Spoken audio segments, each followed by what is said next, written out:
We have all experienced natural disasters before: volcanic eruptions, earthquakes, flash floods, and most commonly, hurricanes. But what about unnatural disasters? With a higher death toll than Hurricane Milton, welcome to Kitizi landfill in Kampala, Uganda.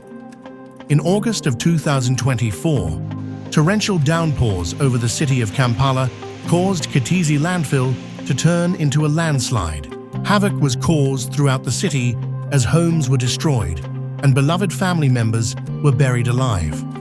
This specific tragedy killed 34 people, and some are still suspected to be submerged under garbage. To understand the volumes of this issue, it is important to learn more about the city of Kampala itself. Kampala sits on 189 kilometers squared with a population of 4 million. It borders Lake Victoria, the largest freshwater body in Africa, and is home to millions of people native to Uganda, as well as refugees from neighboring nations. In the past year, the population has grown by 5%, which seems to be a recurring pattern over the past decade. This rapid increase in population is the largest cause of Kampala's waste management downfall, as there is not enough space, services, or money to compensate for thousands rushing into the city. Waste management is such an incredibly sensitive topic for those in Kampala right now for various reasons.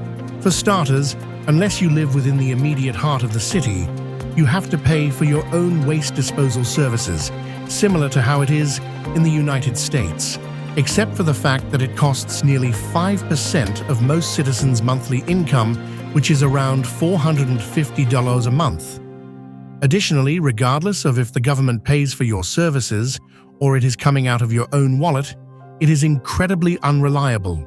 There is no set weekly trash pickup schedule you call when your bins are full, and it could take between 3 days to 2 weeks for anyone to empty your waste bins.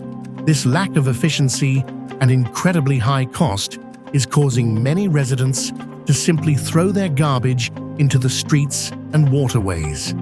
That being said, I have decided to put my problem of waste management in Kampala, Uganda, within the good health and well-being bucket, as the implications of this issue are killing, or nearly killing, thousands of residents of Kampala. UNESCO's good health and well-being initiatives are to promote sustainable development through projects and programs to achieve healthy lives and well-being for all ages. And that is exactly what needs to happen here. However, the government is not attempting to help the problem all too much.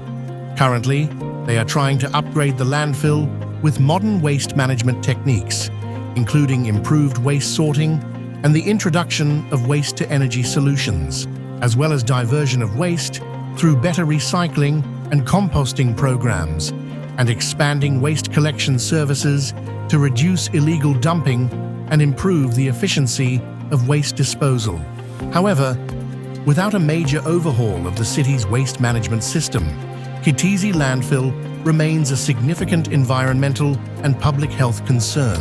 The build-up of the hills of garbage reached unsustainable levels. And now when it rained and people developed very close, the landslides collapsed on people's... Kitizi landfill actually met its max capacity of waste in 2012. Yet as stated before, the government has made no effort to either aid the problem or create a new landfill as a temporary solution, so it has been overflowing since. It's also important to note that Kitizi is the only landfill in the city, currently serving around 4 million residents, and each day they produce around 2,800 tons of waste. Fortunately, there is a private group of Ghanaian companies that are planning to invest in integrated composting and recycling systems, as well as transfer stations, to provide comprehensive waste treatment disposal systems with the goal of transforming Kitizi landfill into an ecological recreational facility. It is incredibly prominent that something has to be done to help the health and longevity of this community. After all, they don't deserve to live in fear that another loved one will be harmed by another garbage landslide.